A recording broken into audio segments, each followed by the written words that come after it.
샬롬. 흑 10번째. 의사는 농부의 고름 흐르는 다리 부스럼을 들여다본다.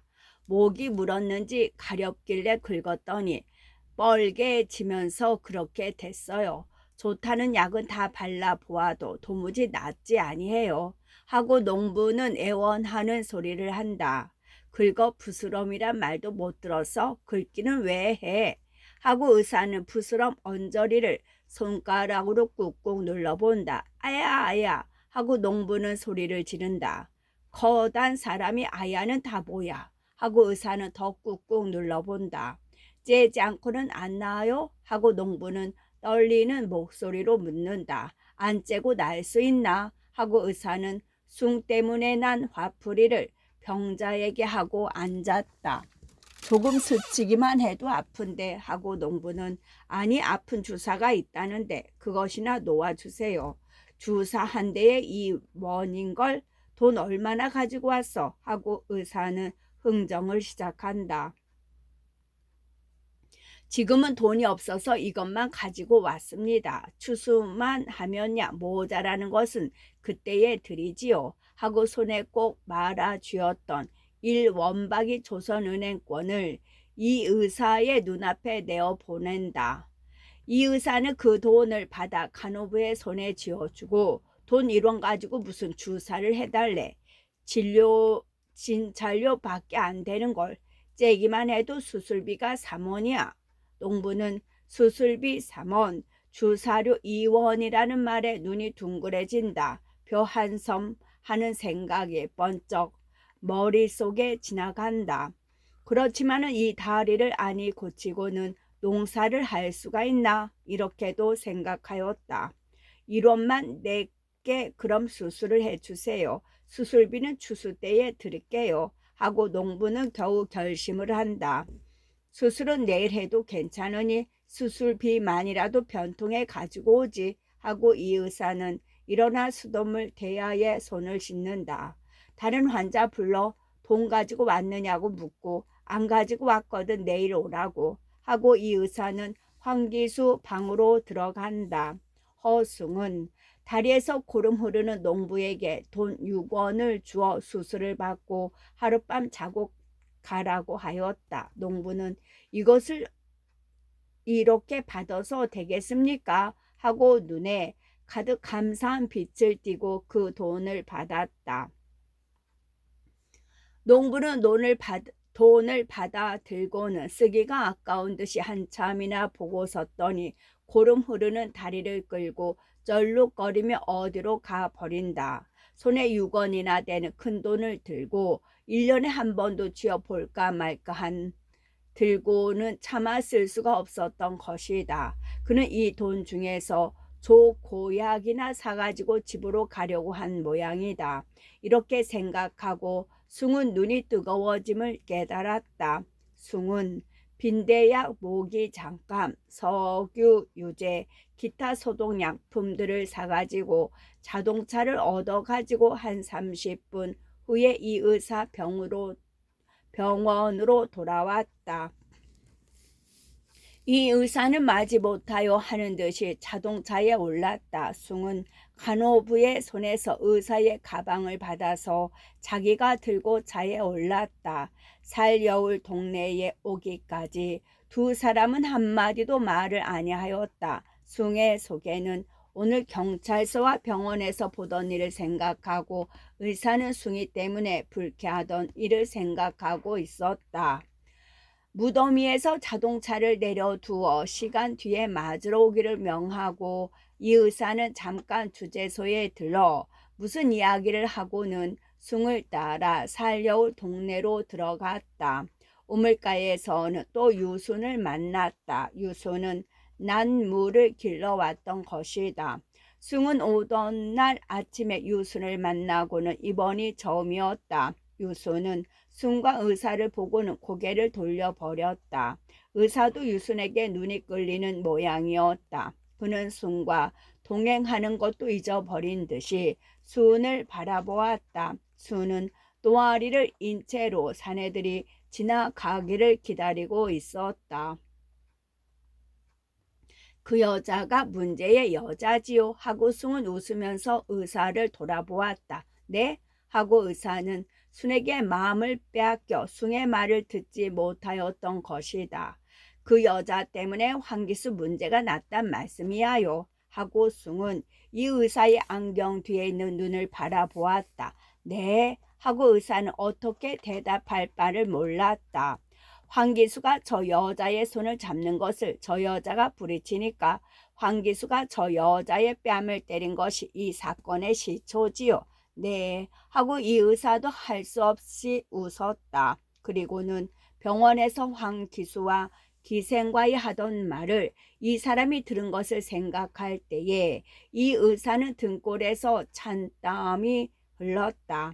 이 자리에서야 비로소 두 사람은 명함을 바꾸었다. 이 의사는 이 사람이 변호사 허숭인 줄을 알 때에 한 걸음 뒤로 물러서도록 놀랐다. 놀랄 뿐 아니라 일종의 공포를 느꼈다. 변호사 허숭에 관한 말은 신문에서도 보았고 말로도 들었다. 네, 그러세요? 변호사세요? 하고 겨우 놀람을 진정하였다. 그리고는 이 의사의 허숭에 대한 태도는 갑자기 변하여서 친절을 지나 겸손에 가까웠다. 이 의사는 숭과 같이 온 동네 병자의 집을 돌아보고 농담을 할 지경까지 지나였다. 치료비는 내가 다 담당할 테니까 어떻게 좋도록 해주세요. 하고 숭은 진찰이 다 끝난 뒤에 강가 정자나무 밑에서 쉬며 이 의사에게 말하였다. 내 힘껏은 하지요. 이 동네가 경치가 좋은데요. 하고 이 의사는 강을 바라보았다. 숭은 강을 바라보는 곳에 집터를 하나 잡고 초가집 한 채를 짓기로 작정하고 그 동네에 일 없는 사람들을 모아서 공사를 시작하였다. 임금은 하루에 1원, 그것은 숭이가 자신으로 작정한 것이 아니라 동네 사람이 회의를 열고 의논한 임금 80전에 숭이가 20전을 더하여서 1원으로 한 것이었다. 동네 사람들은 즐겁게 일을 시작하였다. 그 중에서 제일 집 짓는 데 경험이 있는 노인이 자청해서 자청이라는 것보다도 자연히 공사 감독이 되었다. 집터는 처음에는 강가 높은 곳 정자나무 밑으로 하려고 하였으나 온 동네 사람들이 공동한 쉬는 터를 삼는 곳을 독점하기가 미안해서 그것은 사양하고 동네의 북쪽으로 조금 떨어진 등성이 동남쪽의 터를 잡기로 하였다. 여기서 보면 달래강 한 구비가 바로 문 앞에 놓이고 그것을 주움 차서 동으로 달랫벌을 바라보게 되었고 달랫벌을 건너서 돌고지 흰 하늘이 고개 시루봉 등의 산을 바라보게 되었다. 집터에서 강까지는 20m나 될까 비스듬하게 언덕으로 내려가게 되었다. 동네 노인들은 이것은 정자터는 되나 살림 집터는 되지 못한다고 반대하였으나 숭은 이것만은 고집하였다. 그리고 숭은 파리 잡는 약과 빈대, 벼룩 잡는 약과 파리채를 집집에 돌리고 쓰는 법을 가르쳐주고 손수 두엄 구덩이라고 일컫는 구더기 끓는 곳에 구더기 죽이는 약을 뿌렸다. 집터를 다지는 날에는 온 동네가 떨어 나왔다.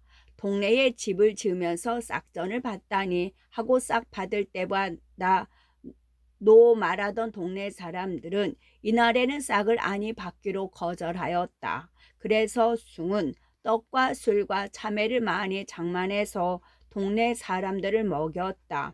달구질은 저녁이 좋아 하여 낮에는 더만 치고 달구질은 달밤에 하기로 하였다. 이날은 어느새의 7월 백중, 더위도 거의 다 지나고 해만 지면 서늘한 바람이 돌았다. 이 동네에는 달은 흰 하늘이 고개로 올랐다. 달이 오를 때쯤 하여 동네에서는 남녀노소가 숭의 새 집터로 모였다. 달빛은 달래강 물에 비치어 금가루를 뿌린 듯하였다. 아하 어허 당달구야. 어허 여차 당달구야. 달구 소리가 높이 울렸다. 달구 소리를 따라서 동아줄을 12가닥이나 맨 커다란 달구돌이 달빛을 받으며 공중으로 올랐다 가는 쿵 하고 땅으로 떨어졌다. 이 집 한 번 지은 뒤엔 하고 한 사람이 먹이면 아하 어허 달장구야 하고 다른 사람들은 일제히 받으면서 동아줄을 힘껏 당겼다. 그러면 달굿돌은 공중으로 솟아 올랐다. 아들이 나면은 효자가 나고 아하 허허 당달구야. 딸이 나면 연려가 나고 아하 허허 당달구야. 닭을 치면은 봉황이 나고 아하 허허 당달구야. 소를 치면은 기린이 나고 아하 허허 당달구야. 안녹적에 반녹적에 아하 허허 당달구야. 농곡식박 곡식 썩어를 나고 아하 허허 당달구야. 달래 머래 쌓인 복은 아하 허허 당달구야. 이 집으로 모여든다 아하 허허 당달구야. 갈수록 사람들의 흥은 높아졌다. 배부른 거, 막걸리 먹은 거, 달 오른 거, 유쾌하게 일하는 거 이런 것들이 합하여 사람들의 흥을 돋구었다. 인생의 모든 괴로움을 잊게 하는 것 같았다. 숭은 유순이가 왔는가 하고 휘휘 뒤돌아보았다. 이 집에는 유순이가 주인이 되지 아니하면 아니 될 것 같았다.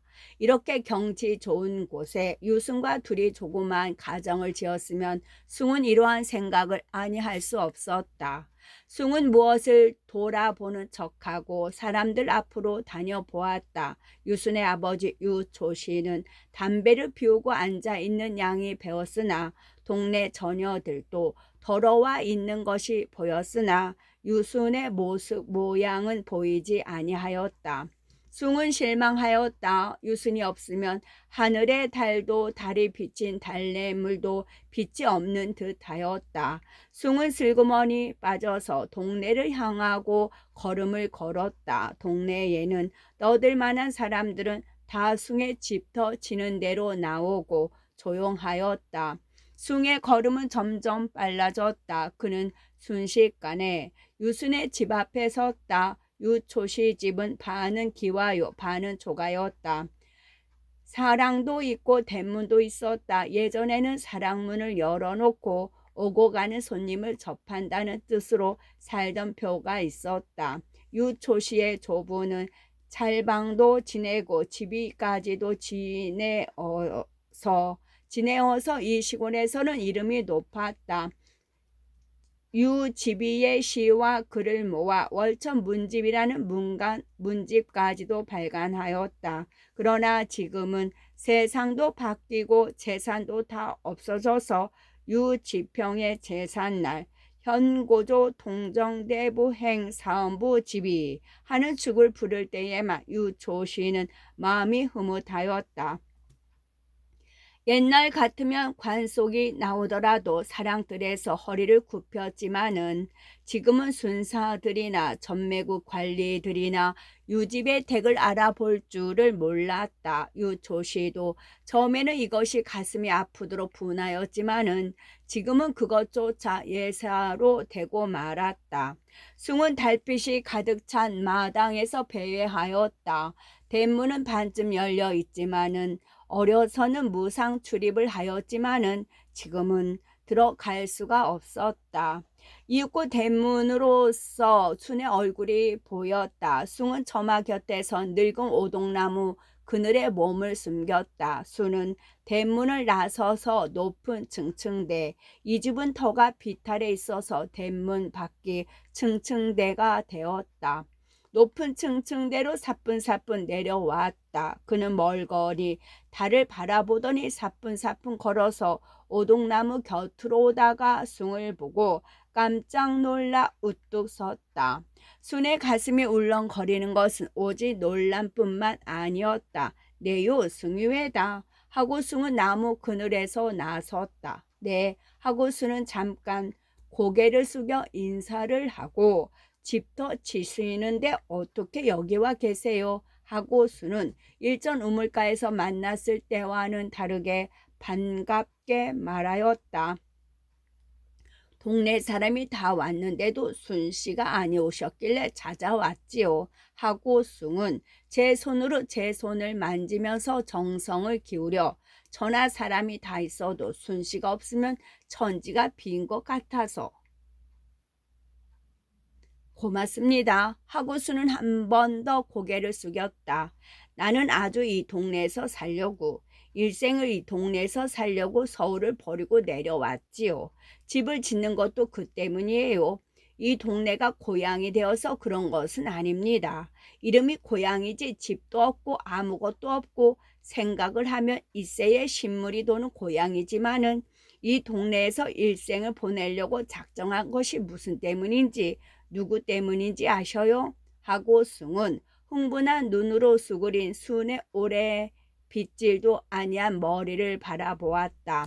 수는 고개를 수그리고 섰을 뿐이요. 아무 대답이 없었다. 수는 숭의 말이 무슨 말인지를 짐작하였다. 그러나 숭은 벌써 안에 있는 사람이 아니냐 하고 생각하면 의아한 생각이 일어나지 아니할 수 없었다.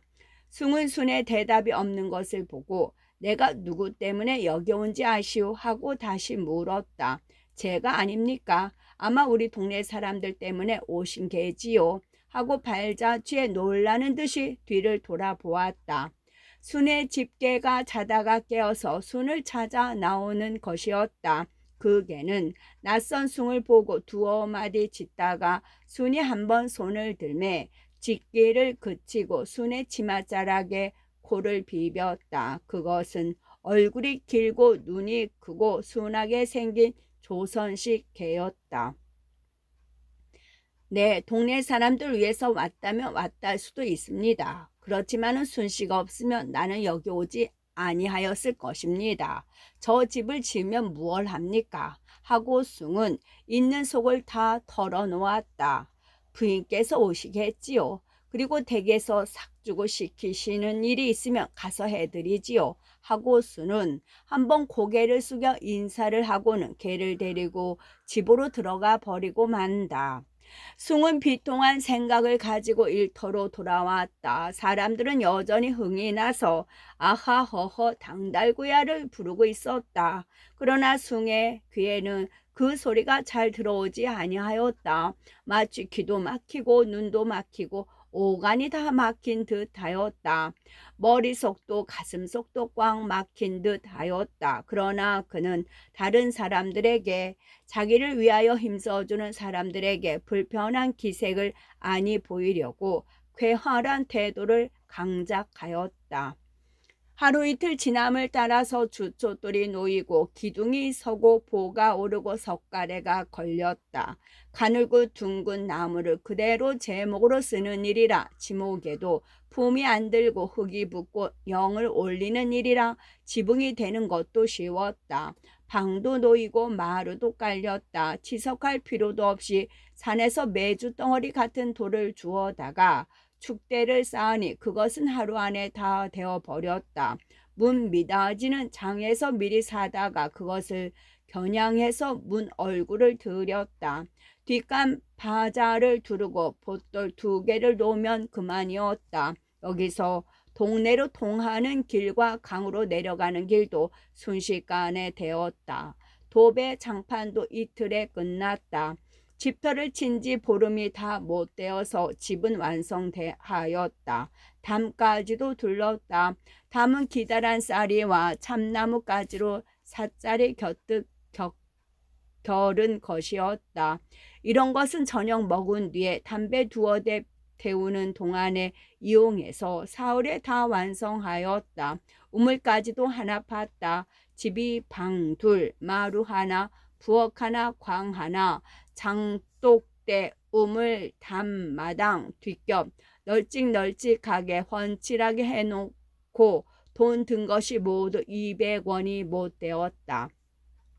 선화당 같다 하고 새로 지어진 집을 보는 사람들은 이 집이 깨끗함을 칭찬하고 부러워하였다. 숭은 트렁크에 빈대 묻은 것을 말끔 잡아가지고 7월 금음날 새 집으로 떠나왔다. 마루에서는 나무 냄새가 나고 방에서 기름 냄새가 났다. 동네 사람들이 다 돌아간 것은 자정이 넘어서였다. 숭은 혼자 방에 앉아서 망연히 지나간 일, 올 일을 생각하였다. 생각이 벌레 소리에 끊기고 벌레 소리는 생각에 끊겼다. 부모를 잃고 집을 잃은 지 5년 만에 제 손으로 돈을 벌어 제 집을 짓고 들어앉은 것이 대견도 하였다. 그러나 혼인한 지 1년도 다 못되어 파탄이 생기고 사랑하여서는 아니 될 여자를 사랑하여 가슴을 태우는 자기가 믿기도 하였다. 외람 때에 힘에 부치는 일 농민운동을 시작하여 몸과 마음이 어느새에 피곤한 것을 느낌이 막막도 하였다. 벌레 소리는 빗소리 같고 어지러운 생각은 벌레 소리와 같았다. 숭은 앉을락 누울락 들락날락하며 새 집의 첫밤을 세웠다. 그것이 숭의 일생의 모형인 것만 같았다. 숭은 집을 짓기에 동네 사람들의 병을 구안하기에 서울에 두고 온 아내에 대한 뉘우침, 유순에게 대한 새 사랑의 괴로움, 아직 자리 잡히지 아니한 생활과 사업에 대한 불안과 초조, 동네 사람들이 잘 알아듣지도 못하고 덜어는 비웃음과 악의로 자기를 회방하고 방해함에 대한 분한 마음, 이런 시름, 저런 근심으로 몸과 마음이 심히 가빴다. 몸이 노곤하고 눕고는 싶으면서도 누우면 잠이 들지 아니하였다. 이따금 자기의 결심에 대하여 의심까지도 생겼다. 그러나 숭은 이 모든 것을 의지력으로 눌렀다. 한 선생을 생각하고 참았다.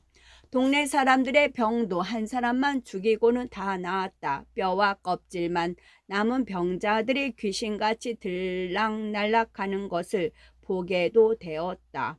이 의사는 약속대로 사흘에 한 번씩 2주일 동안 와서 치료해 주었다. 이 의사가 이 동네에 부지런히 오는 데는 순을 보고 싶은 마음이 반 이상은 되었다. 그는 병을 다 보고 나서도 동네로 휘휘 돌아다니며 어떻게 해서든지 순을 한번 보고야 돌아갔다. 그러나 그 동안에 숭은 장질부사 치료하는 법을 대강 배웠다. 해열제를 써서 안 되는 거, 땀을 내려고 애쓰는 것이 해로운 거, 약이라고는 소화제와 강심제와 지갈하는 것을 먹일 뿐인 거, 오줌똥을 잘 소독해야 하는 거, 미움과 비타민을 먹여야 되는 거, 장출혈을 주의해야 되는 거, 안정해야 되는 거, 위험이 어디 있다는 거, 이런 것들을 대강은 배웠고 관장하는 거, 비하 주사하는 것도 배웠다. 그래서 간호부가 가질 만한 지식은 가지게 되었다. 병자의 집에서는 밤중이라도 겁이 나면 숭에게 뛰어왔다. 그러면 숭은 집에 준비해 두었던 약품과 기구를 가지고 달려갔다. 병이 위태한 경우에는 숭은 병자의 곁에서 밤을 새우는 일도 가끔 있었다. 이런 일이 숭의 건강을 많이 해하였다. 다른 병자들이 거의 다 완쾌할 때가 되어서 순의 고모 과부로 와 있는 순의 고모가 발병하였다. 한참 시름시름 앓다가 마침내 신혈이 높았다. 숭의 소견에 그것도 장티푸스였다. 유초씨는 자기 손으로 처방을 내어서 한약을 몇 첩 쥐어다 먹였으나 물론 효과가 없었다. 그러는 동안에 유초씨 자신도 열이 나서 머리를 동이고 드러눕게 되었다. 이때 전후하여 남봉으로 돌아다니던 순의 오라버니가 읍내에서 황기수를 때리고 잡혀서 갇히었다. 황기수를 때린 것은 물론 그 누이에게 한 폭행에 대한 보복이었다. 이러한 소식이 유초씨의 마음을 더욱 불편하게 하였다. 유초씨는 친정에 가 있는 며느리를 불렀다. 그러나 그는 앓는다 칭하고 오지 아니하였다. 이 며느리는 남편에게서는 소박을 맞았고 시집에 먹을 것은 없고 한데 화를 내어서 먹기는 넉넉한 친정으로 달아나 버린 지가 반년이나 되어도 시집에는 발길도 아니하였다. 집의 공제사 유초씨가 가장 존경하는 조부의 길을 유초씨 집에서는 가장 중대한 일이었다. 집의 공 제삿 날에도 며느리가 아니 온다고 유초씨는 소리를 지르고 화를 내었다. 이때에 유초씨는 반드시 광속에 몰래 술 한 항아리를 빚었다.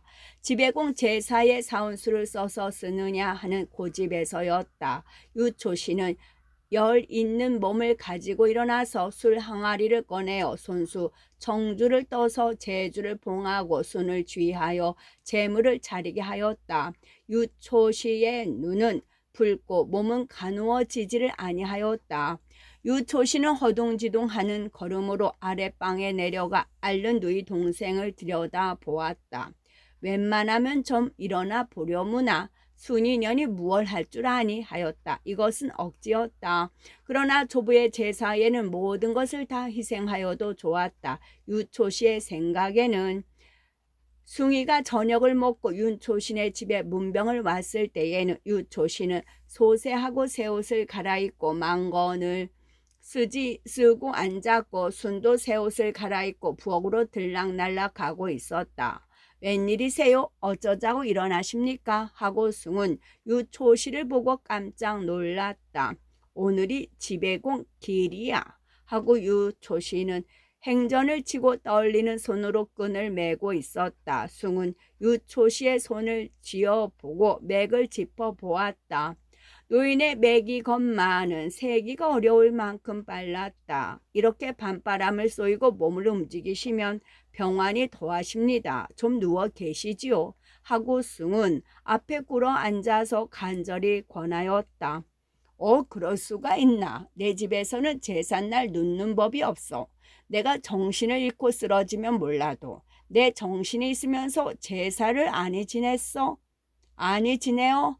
숭은 유초씨의 지극한 정성에 꿋꿋한 의지력에 눌려 더 말할 용기가 없었다. 에그 아주머니가 왜 나오시오? 하고 유순의 소리에 숭은 앞들을 바라보았다. 달빛에 비틀거리는 순의 고모의 모양을 보았다. 숭은 그가 39도 이상의 열을 가진 줄을 잘 안다. 그 부인은 부엌을 향하고 서너 걸음 비틀거리다가 순의 어깨에 매달려 쓰러졌다. 젊은 것이. 하고 유초씨는 창으로 내다보며 혀를 찼다. 숭은 뛰어내려가 병자를 붙들어 아랫방으로 인도하였다. 제사를 차려야 할 텐데 하고 병자는 기운 없이 숭에게 몸을 던져버렸다. 그는 의식을 잃은 것이었다. 숭은 병자를 번쩍 들어서 누웠던 자리에 뉘었다. 그의 몸은 불이었다. 냉수하고 수건하고 하고 숭은 순에게 명령하였다. 대단한가? 하고 유초씨가 마루 끝에서 외쳤다. 대단하십니다. 하고 숭이 대답하였다. 그렇거든 누워있거라. 순이 들어 다 하라고. 하고 유초씨는 가래를 뱉었다. 이거 큰일 났소. 하고 물과 수건을 가지고 온 순에게 숭은 아버지도 대단하시오. 이거 큰일 났소. 하였다. 어떻게 해요? 하고 순은 울음이 터졌다. 일가댁에서 누구를 한번 오시라지요? 하는 것은 숭의 말. 누가 오나요? 하고 순은 억지로 울음을 삼켜버리고 부엌으로 간다. 순의 고모는 헛소리를 하고 앓는 소리를 하였다. 나하고 같이 가요. 나는 싫어요. 이런 소리도 하였다. 숭은 길게 한숨을 쉬었다. 동네 인심이 어떻게 효박했던지 연병을 앓는 집과는 이웃과 일가도 수화를 불통하였다. 게다가 경찰이 교통 차단을 명한다는 것이 박정화 현대의 사람들에게 좋은 핑계를 주었다. 숭은 유초씨 집에서 나와서 한갑 어머니를 데리고 다시 유초씨 집으로 갔다. 한갑 어머니는 그동안 간호부 모양으로 연병 앓는 집에 다니면서 미움도 쑤어주고 빨래도 해주고 부인네에 오줌통도 받아주었다. 숭은 한갑 어머니로 하여금 순의 고모 간호를 하게 하였다. 윤초씨는 기어이 제사 때까지 꿇어 앉았다가 한문까지 하였다. 그러나 한문을 하고 뜰에 내려서 하늘을 한번 바라보고는 정신을 잃어버렸다. 유초씨는 방으로 들어다 누이고 제사에 남은 절차는 숭이가 대신하였다. 유초씨는 의식을 회복하였으나 병이 대단히 중하였다. 제사를 지내느라고 억지로 몸을 움직인 것이 대단히 나빴다. 유초씨의 과수 누이는 영 정신을 못 차렸다. 날이 환하게 밝자 숭은 동네 사람을 읍내에 보내어 이 의사를 정하였다. 오정 때나 되어서 이 의사가 왔다. 이 의사는 숭을 대하여 두 사람의 증상이 다 험악하다는 말을 하고 특히 순의 고모가 더욱 중태라는 것을 말하였다. 유초씨는 이 의사더러 죽지는 않겠습니까? 하고 물었다. 염려 없으십니다. 하고 이 의사는 환자에게 대한 의사의 의뢰하는 대답을 하였다. 아니 내야 늙은 것이 죽으면 어떻소마는 내 누이는 대단치는 않소이까? 하고 병중에도 점잖은 사람이라는 체면을 유지하려고 애를 쓰는 것이 보였다. 좀 중하신 모양입니다마는 설마 어떨라고요? 하고 이 의사는 친절하게 위로하였다. 어떻게 좀 죽지 않게 해주시오. 하고 유초씨는 힘이 드는 듯이 나도 죽고 저도 죽으면 자식놈은 감옥에 가고 저 어린 딸년을 네게 부탁한단 말이오. 집이 가난해서 보수를 드릴 것도 없지만은 어떻게 이 선생께서 내 누이만이라도 살려주시오. 하고 유초씨는 눈을 감았다. 감은 눈으로서는 눈물이 흘러내렸다. 네, 힘이 미치는 데까지 하지요. 하고 의사는 연해 눈을 마당으로 향하여 무엇을 찾았다. 그것은 물을 것 없이 순의 모양을 찾는 것이었다. 유초씨는 한참이나 눈을 감고 있더니 고개를 약간 창으로 돌리며 순아, 아가, 순아 하고 불렀다. 그것은 속으로 잡아 당기는 소리였다. 그 소리가 아랫방에 있는 순에게 들릴 것 같지 아니하였다. 그래도 순은 아버지의 부르는 소리를 알아듣고 네 하고 뛰어나와서 창밖에 서서 아버지 저 여기 있어요. 하고 고개를 숙였다. 순의 얼굴에는 잠 못 자고 피곤한 빛이 보였다. 그러나 그것이 더 예뻤다. 그 술 제주 남은 거 따뜻하게 데워다가 이 손님들여. 앓는 집에서 음식을 잡수기가 싫으시겠지만은 술이야 어떠오. 안주는 과일이나 놓고 다른 것은 놓지 마라. 익은 음식은 놓지 마라. 익은 음식은 앓는 집에서는 손님께 아니 드리는 법이야. 알아들었니? 수는 네 하고 공손하게 대답하고 물러갔다. 이 의사의 눈은 순의 몸을 따라 광으로 마당으로 부엌으로 굴렀다. 그리고 5분이나 지났을까 순이가 술상을 들고 들어오는 것을 염치도 없이 뚫어지게 보았다. 금리 많이 박은 이 의사의 입은 벌어졌다. 수는 술상을 잇목에 앉은 이 의사와 숭이 새에 놓고 아버지가 덮은 이불을 바로잡고 치맛자락이 벌렁거리지 않도록 모아지고 나가 버린다. 숭은 주전자를 들어 노잔 옛날 것으로 굽 높은 잔대에 받친 노잔의 노란 청주를 따라서 이 의사에게 권하였다. 영감 먼저 드시지 하고 이 의사는 숭에게 한 번 사양하고 받아 마신다. 한 모금 마시고 입을 짭짭 다시고 두 모금 마시고 짭짭 다시고는 비유에 맞는 듯이 쭉 들이켠다. 겉을 좋은데 정종보다도 나은데 하고 이 의사가 칭찬한다. 시지는 않습니까? 하고 유초씨가 만족한 듯이 묻는다. 참 좋습니다.